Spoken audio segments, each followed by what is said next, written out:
চলো ভূতুর অন্নপ্রাশনের সেকেন্ড সিরিজটা শুরু করে ফেলি তাড়াতাড়ি। অনেক দিন ধরে ফোনের গ্যালারিতে জমে আছে, এবার তোমাদের সাথে শেয়ার না করলেই না।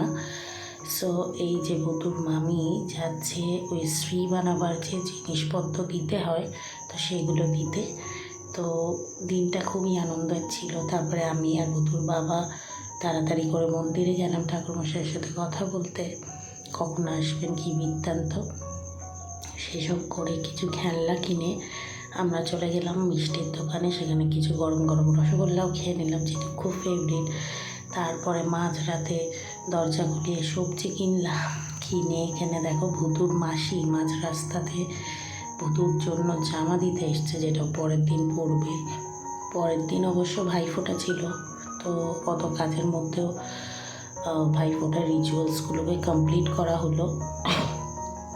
এদিন এত লেভেলে ব্যস্ত ছিলাম যে সব কটা ক্লিপিংস তো তোমাদের সাথে শেয়ার করতে পারছি না, মানে নেওয়াই হয়নি। তো যাই হোক, ভাই ফোঁটার রিচুয়ালস কমপ্লিট করা হলো, আমিও আমার ভাইকে ফোঁটা দিলাম।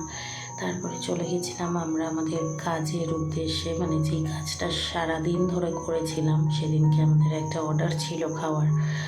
তো তারপরে বাড়ি এসে প্রিয় পাবদা মাছের ঝোল আর মাংস দিয়ে ভাত খেয়ে যে মানে দিনটা শেষ করলাম, কারণ নেক্সট দিন ছিল ভূতুর অন্নপ্রাশনের পুজো। তো সেই ব্লগটা খুব তাড়াতাড়ি আপলোড করব। আর ভিডিওগুলো ভালো লাগলে লাইক শেয়ার সাবস্ক্রাইব করো, আর অবশ্যই বেল আইকনটা টিপে দিও যাতে নোটিফিকেশন তোমরা সবার আগে পেয়ে যাও। বাই।